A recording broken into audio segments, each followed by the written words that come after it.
At the stroke of a frantic, desperate knocking shattered the stillness of my night. I jolted awake, my police instincts, honed over decades, screaming that something was terribly wrong. As a seasoned officer, I'd faced countless dangers, but nothing could have prepared me for the sight that greeted me when I pulled open the door.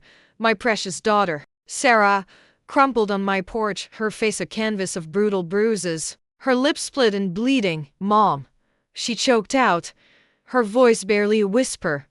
He hit me because of his mistress."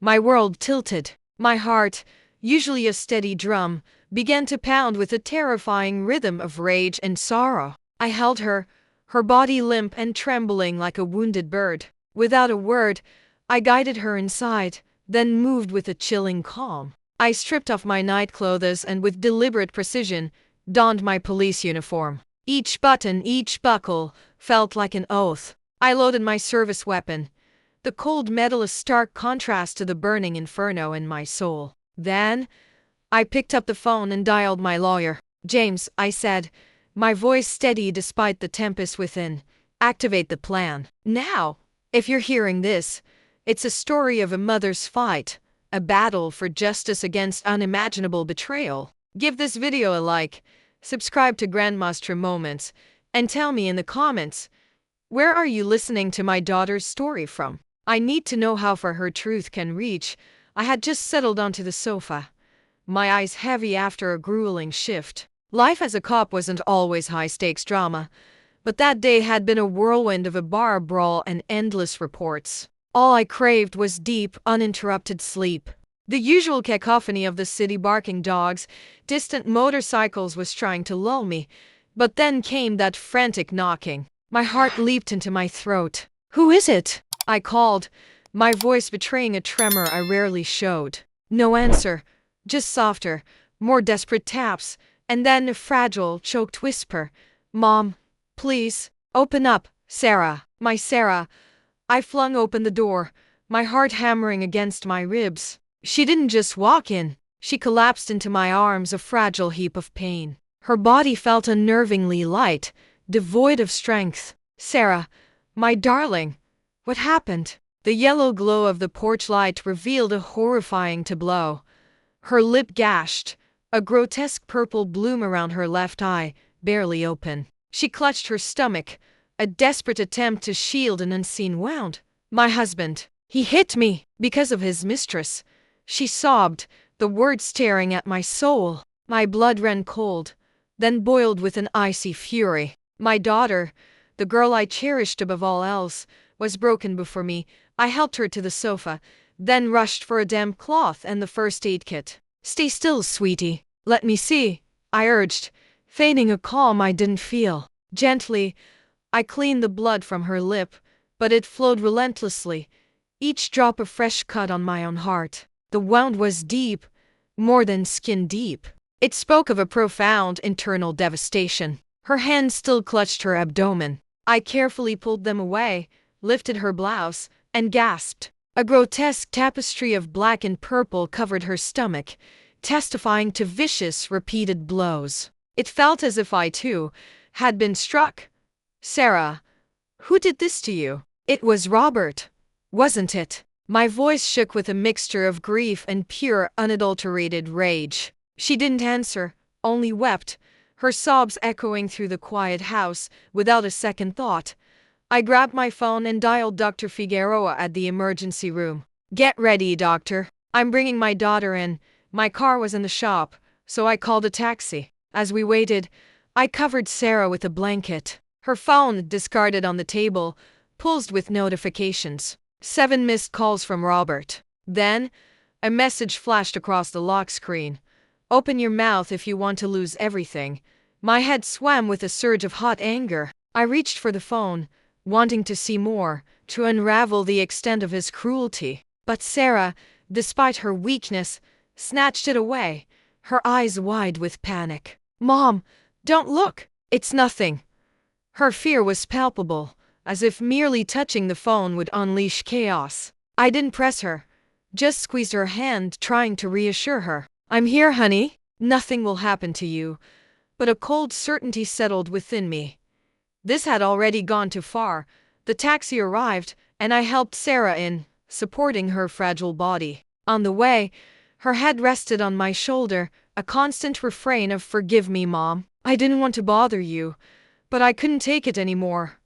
Each word twisted the knife in my heart. I was her mother, sworn to protect her, and now she came to me, broken by the man I once welcomed into our family. At the hospital, the stark neon sign of the emergency room seemed to hum with an unsettling energy. Dr. Figueroa was waiting, her gaze a mixture of concern and grim understanding. She directed a nurse to take Sarah to an examination room. My feet felt like lead as I followed. When Sarah's jacket was removed, I nearly cried out. Beyond her bruised face, her shoulders and wrists bore the cruel marks of violence, purple and reddish, silent accusations. I clung to a nearby table, fighting to contain the inferno of rage within me. "What has this monster done to you?" I thought, too afraid to speak it aloud, fearing it would shatter Sarah even more. Dr. Figueroa meticulously documented each injury. "We need an X-ray," she stated, her voice grave, "to check for fractured ribs." I nodded, watching Sarah, her eyes closed, seeking refuge from reality. While waiting for the results, I went to reception to handle paperwork and a deposit. My phone vibrated insistently. An unknown number. It could only be Robert. The fury surged again, and I hung up without answering. He deserved nothing from me. Returning to the room, I found Sarah finally succumbed to exhaustion, asleep.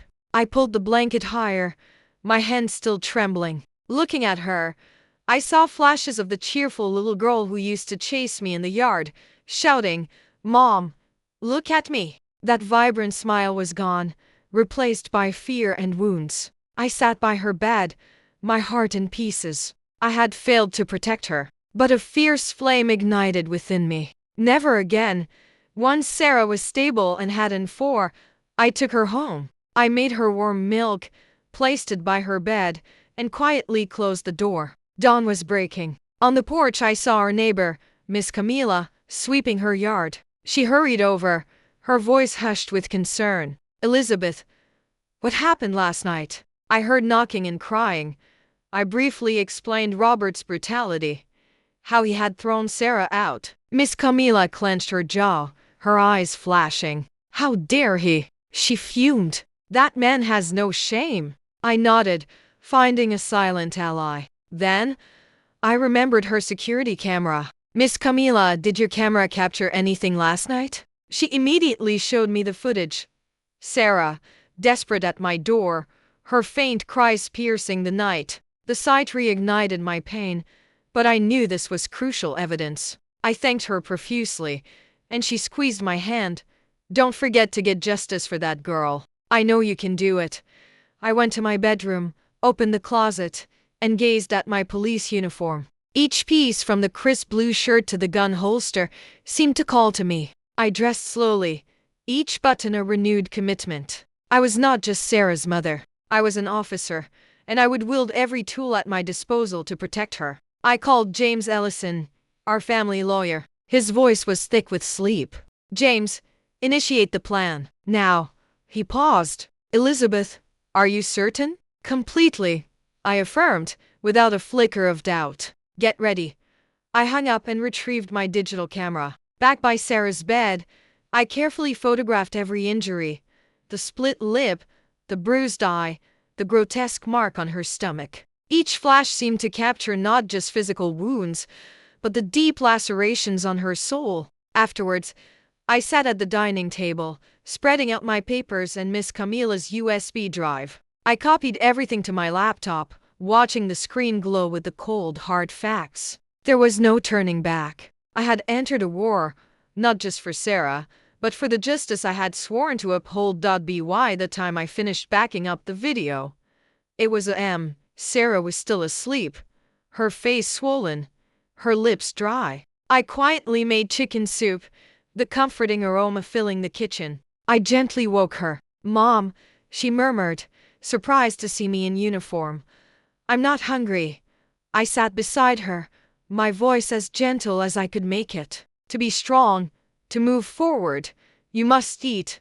Her eyes were watery, but she reluctantly ate. Seeing her so diminished, so unlike the radiant young woman she once was, broke my heart anew. Decided to take her back to the hospital. Dr. Figueroa ordered a CT scan. In the waiting room, I connected the USB drive to my laptop. The video played. Sarah, desperate at my door, her muffled sobs haunting the quiet. I copied the video to a password-protected external drive, building a fortress of evidence. Just then, Sarah's phone rang. Robert Mendes. My heart seized. I grabbed the phone before she could react and powered it off. Mom, if he finds out I talked, he won't leave me alone, she pleaded, her voice trembling. I squeezed her hand. I'm here, sweetheart. Nothing will happen. I silently noted the time, almost a.m. I removed her SIM card and replaced it with a new one. He wouldn't find her. He wouldn't threaten her again. The CT scan revealed severe soft tissue contusions, but no internal bleeding. A wave of relief washed over me, though it was fleeting. Physical wounds heal, but the soul's scars run deeper. I took her home and called James. I have the medical records and Miss Camila's video, I told him. We scheduled a meeting for that afternoon. Miss Camila arrived with a pot of hot chicken broth. For Sarah, to regain her strength, she said warmly, if you need a witness, count on me. Her unwavering support was a balm to my aching heart. That afternoon, Sarah struggled with nightmares, waking with fearful babbling. Robert pushed me. And Denise, she was mocking me. My blood boiled. Who is Denise? I demanded. Sarah, in a weak voice, explained Denise was Robert's mistress, who brazenly came to their house, provoking Robert to unleash his cruelty on Sarah. The story was a knife twist. I had welcomed him, trusted him, and he was not only betraying my daughter but allowing another woman to humiliate her in her own home. I photographed the bruises on Sarah's wrists, ensuring my watch was in frame for a timestamp. Each click of the camera was a testament to her pain, a piece of evidence. That afternoon, I brought Sarah and my portfolio of evidence to James's office. He reviewed it all: photos, medical report, video. This is a solid foundation, he affirmed. Now we just need to prove public adultery, and he'll have nowhere to run. I clutched my purse, my next move clear. I was a cop, and I would make Robert pay. That night, Sarah stayed with Miss Camila, the safest place for her, under the watchful eye of Commander Rosil's patrol. I returned home, shed my uniform, and dressed in plain clothes, old jacket, jeans, seeking anonymity. I retrieved my digital camera, checked its battery and memory, and set off. Every turn of the wheel felt like I was driving into a war. I parked in a dark alley near Arch's Bar, a place Sarah had mentioned Robert frequented. The neon sign cast a garish glow. Hunkered down, camera ready, I waited. Around p.m., Robert's silver truck appeared. My heart quickened, but I remained calm, pressing record. A few minutes later, Denise Salgado emerged from the corner, tight red dress, deep red lips, cigarette in hand, radiating a forced confidence. I recognized her instantly. Robert got out, wrapped his arm around her waist, a sickening display of familiarity. My blood surged. He who had eaten at my table, called me mother-in-law, was now openly embracing his mistress while my daughter lay bruised and broken. I snapped picture after picture, the bar's neon lights illuminating their faces. Each flash was a jolt of pain, but also another piece of the puzzle to expose him. I followed them to a small hotel, its red sign blinking suggestively. From a distance, I captured them entering the lobby, hand in hand. Then, I photographed Robert's truck license plate in the parking lot, ensuring a digital clock showed the exact time. These were my bullets. He had no escape. Back home, I transferred the photos to a password-protected folder. I called James, my voice unwavering. I have the photos of his infidelity. Their faces are clear. The license plate is visible. James's voice was firm. Excellent, Elizabeth. Keep them safe. He mustn't know you have them. I nodded, a small wave of relief washing over me. I was closer. Then Sarah called from Miss Camila's phone, her voice distressed. Mom, he just called a friend asking where I am. He threatened her too. I'm so scared. My heart constricted. He was still tormenting her. Stay calm, honey, I soothed. Stay at Miss Camilla's. I have him under surveillance. But I knew I had to act faster. I contacted Commander Rosales, laying out all my evidence: Miss Camilla's video, Sarah's medical history, the infidelity photos. I need a patrol watching Miss Camilla's house, Commander. Rosales agreed, though not without a warning. Elizabeth, this is dangerous. But with this evidence, you'll win. I thanked him, giving him a copy of the photos, just in case. That night, sleep was impossible. I sat organizing files, injury proofs, video, infidelity photos. Each file was an accusation, a step towards exposing Robert. The pain remained, a gnawing ache. I had once seen him as a son, believed he would protect Sarah. Now, he had not only betrayed her but dared to raise his hand to her, to threaten her, all for another woman. The thought of Sarah's bruises fueled my resolve.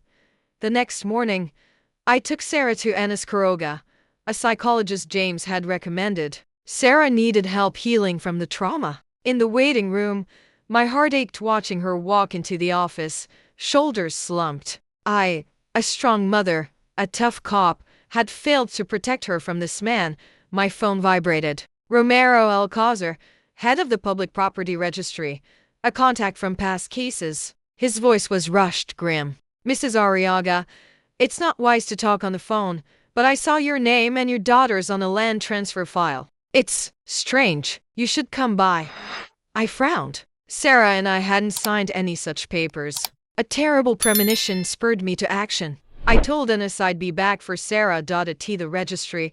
Romero ushered me into his office. Something's off, he said, opening a file. This land was transferred to a Denise Salgado last week. I found it odd you didn't call to confirm. My blood ran cold. It can't be, I choked out. Sarah and I never signed anything. Romero shook his head, handing me the file. The shaky signatures, unmistakably not ours, stared back at me. Who delivered these papers? I demanded. Romero whispered, your son-in-law, Robert. He said you asked him to handle it. Rage consumed me. Robert had not only abused Sarah, not only cheated, but he had forged our signatures to steal my father's inheritance, land cherished by our family for generations. I fought for calm and asked Romero for a photocopy. He sighed. Someone here must have helped him. Before I left, he cautioned, Elizabeth, this is dangerous. Don't let anyone know I told you. I nodded, but I felt like I was walking on razor blades. Robert wasn't just violent. He was a dangerous manipulator. That afternoon, I picked up Sarah from therapy. She looked tired, but the panic in her eyes had softened. I took her straight to James's office, presenting the forged papers. James reviewed them, tapping the table. This is the final nail in the coffin. Now we have proof of fraud. He has no escape. Sarah listened in silence, tears welling. Mom, he dared to forge signatures to steal Grandpa's land. She whispered, a mix of pain and outrage. I squeezed her hand. That land was more than property. It was a legacy.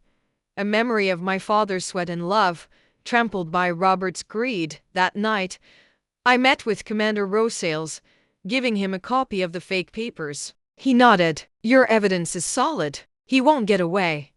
Still, a weight pressed on my heart. I locked all documents in my bedroom safe. Midnight. Sleep was elusive. I sat in the dark, thinking of Robert, of the pain he'd inflicted. The slow-burning fire of my anger now drove me. It was time to face him directly.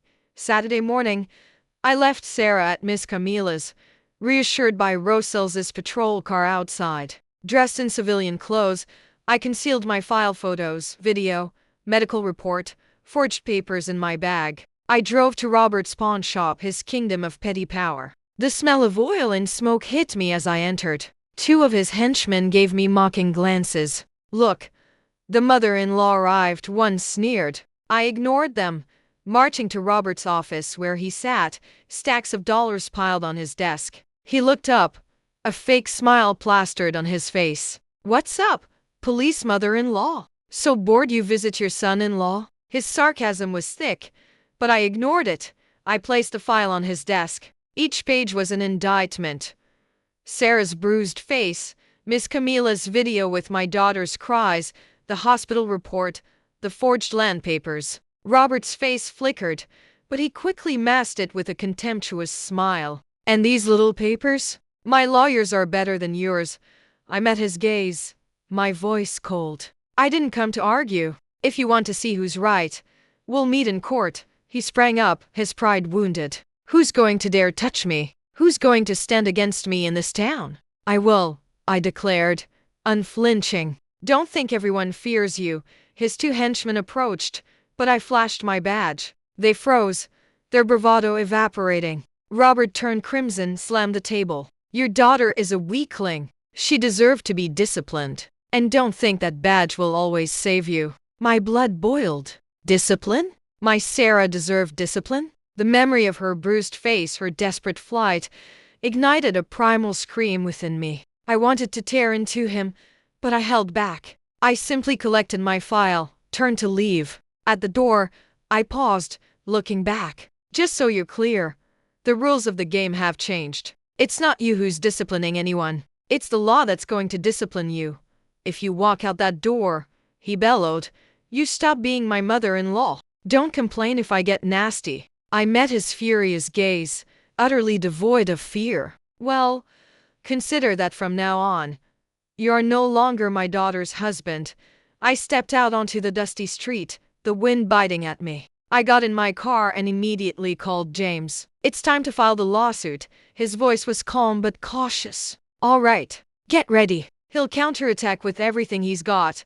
I nodded, my heart like steel. I was ready. Days after our confrontation, rumors swirled through the neighborhood like a venomous cloud. At the market, I overheard whispers. Sarah probably made it all up. She talked back to her husband.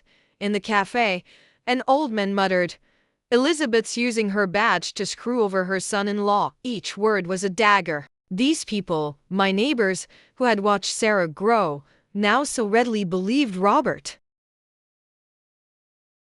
More than you. I ignored him. But their words were stones thrown at my heart, making me feel utterly alone. I called Rosales, informing him of the threat. He promised reinforced patrols, but his voice was also troubled. Elizabeth, be careful. That guy's trying everything to turn this around. That night, at the corner store, the owner, an old acquaintance, pulled me aside. Elizabeth, be careful. Everyone's saying you made everything up to take Robert's land. A chill ran down my spine. My neighbors, my community thought I was a schemer. I tried to smile, but leaving the store, I felt the world caving in. T home. An unmarked envelope lay under the door. Inside, a scrawled note. Shut up or you lose your daughter. My hands trembled, not from fear, but from a blistering fury. He dared to threaten my daughter. He dared to manipulate everyone around me. I carefully filed the note with the other evidence. Late that night, I met James. He saw the note. Good. The dirtier he plays, the more he tangles himself. But public opinion is against us. We need a strong blow to change things. Only Denise can do that. Denise, Robert's mistress. A flicker of hope in the darkness. She could be the key, but getting her on our side wouldn't be easy. I stood in the dim office, thinking of Sarah's bruises, of the lies suffocating us. The slow-burning fire of my pain and determination raged within. Robert would not win. The day after the confrontation, I learned Denise frequented a small bar on Hidalgo Street. This was my chance. I donned a baggy jacket and cap, hoping to blend in. The bar was loud, thick with cigarette smoke and the scent of beer. I chose a dark corner table, watching the door. Around p.m., she appeared, short, tight dress, deep red lipstick, a cocktail in hand, an air of forced confidence. A mix of anger and pity welled up. She had contributed to Sarah's suffering, yet she was also a pawn in Robert's cruel game. Taking a deep breath, I sat across from her. Denise raised an eyebrow defensively. And who are you? I said nothing, simply placed an envelope on the table. Inside were copies of the forged land papers, along with her bank statement revealing crushing debts and foreclosure risk. I met her gaze. I'm Robert's mother-in-law. If you stay on his side, you'll go down with him. Cooperate, and you save yourself. she scoffed, a brittle laugh that died when she saw the papers, the forged signature, the red numbers of her debts. She turned pale. The police commander knows everything, I continued, my voice cold and firm. Once the trial begins, you'll be called to testify for fraud. You could face a serious sentence. Is that what you want? Denise was silent for a long moment, her hand trembling as she downed her drink. Robert promised me a share of the land, she said, her voice shaky. He said everything would be fine. But now I see he just used me. Pity stirred again. Denise was another victim of his manipulation. But I didn't let my emotions cloud my judgment. You have one last chance to get out of this clean. Tell the truth at the trial. I will take that into account. Just then, the bar doors swung open. Robert's two henchmen entered, eyes scanning the room, then locking onto us. They approached with menacing strides. Without hesitation, I pulled out my badge, placing it on the table. Want to try something? Go ahead. The badge gleamed in the dim light, and they stopped, slowly backing away, their eyes still burning with hatred. Denise was breathing heavily, white as a sheet. See? I said, my voice grave. Robert can't protect you. He'll only drag you down. She bit her lip, her eyes torn between fear and growing resolve. Finally, she nodded. Okay, I'll testify, but you have to promise me I'll be safe. I can't promise much, I said, but if you do the right thing, I'll do everything I can. I immediately called Rosells, informing him of the situation and asking for a secure apartment on the outskirts for Denise. Leaving the bar, the cold wind made me shiver, but a great relief settled within me. The battle had turned. Robert had lost his most crucial piece. The morning of the trial, I woke at a.m. The sky was still dark. I made a light chicken broth, its gentle aroma a small comfort against the tension. I brought the tray to Sarah's bed. Seeing her still pale, her lips dry, a familiar ache spread through my heart. I gently woke her. Eat something, honey, for strength. She nodded, sitting up slowly. I helped her into a light blue dress, covering the lingering bruise on her neck with a thin scarf. I fixed her hair. You don't have to hang your head anymore, I whispered. She looked at me, eyes watery, and just took my hand, seeking solace outside. Commander Rosills waited with a patrol car. He gave me a serious but warm nod. I've arranged an escort, Elizabeth. Everything will be fine today. I thanked him, a small wave of relief. On the way to the courthouse, I saw the townspeople gathered. Some gazed with curiosity, others nodded in support, but many still shook their heads in mistrust. Robert's rumors still hung heavy. Today's battle was not just against him, but for the truth. At the courthouse entrance, Robert stood in an impeccable suit, his face red, his gaze sharp. Valdivia, his lawyer, seemed calm but tense. Denise was there too, distant from Robert, arms crossed, her eyes somewhere far away. Seeing her, I remembered our night at the bar, and a flicker of hope ignited. But I knew this day wouldn't be easy. I took Sarah's hand and led her inside. The courtroom was packed, the old wooden benches creaking. Miss Camila was in the back row, nodding encouragingly. Judge Arturo Cervantes entered, and the room rose. The air was thick, the only sound the whir of the ceiling fan. Like a nervous heartbeat, Lawyer James began, his voice deep and confident, presenting the case. Piece by piece, photos of Sarah's injuries, Dr. Figueroa's detailed report, Miss Camila's video of Sarah's cries, the forged land papers from Romero Alcázar. When the video was projected, Sarah's desperate knocking and muffled sobs filled the room. Murmurs rippled through the crowd. Some wiped away tears. I looked at Sarah. Her hands trembled, her head bowed. I squeezed her shoulder, a silent promise. Lawyer Valdivia rose to rebut, his voice sharp.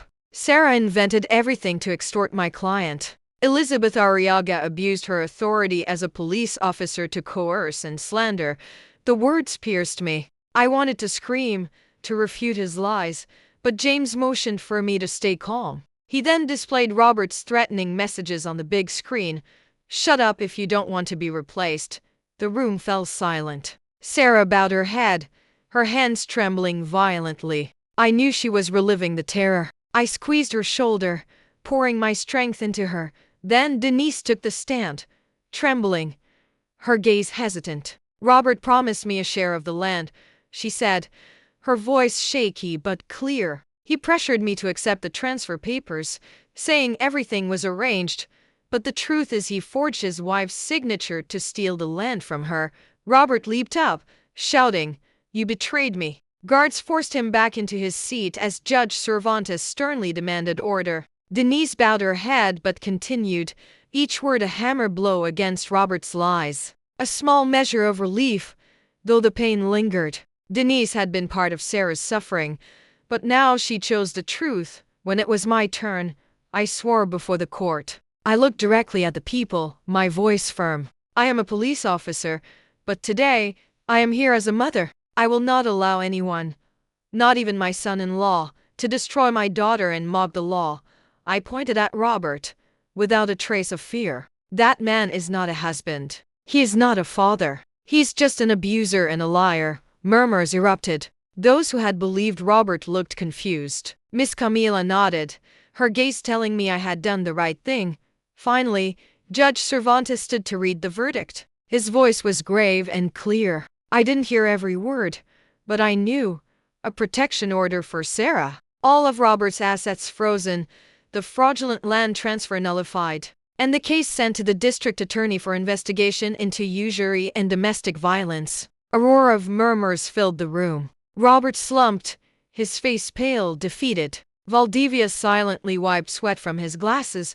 I took Sarah's hand and led her out. The midday sun shone brightly on the courthouse steps. I heard whispers, "Elizabeth won, justice won," but inside, I felt no triumph, only a profound relief, as if a crushing weight had lifted. The pain remained, a scar that would never fully heal. I just hoped that from this day, Sarah could begin to find her smile again. That very afternoon, police went to Robert's pawn shop to arrest him. People crowded the street, whistling insults as he was led away. I wasn't there, but the next morning, when the local newspaper published a photo of Robert in a prison uniform, handcuffed, under the headline "Pawn Shop Owner Arrested for Violence and Land Fraud," I felt something strange. Not joy, but a quiet liberation. He who had shared my table and called me mother-in-law was finally paying. But that feeling quickly gave way to sadness. I had trusted him. I had believed he would protect Sarah. The pain of that betrayal still burned.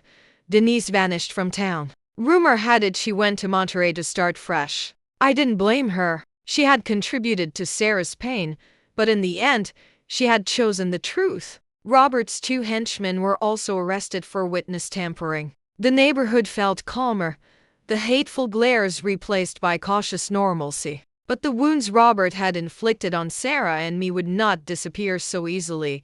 Sarah moved in with me permanently. For the first few days, she could barely sleep, waking with screams.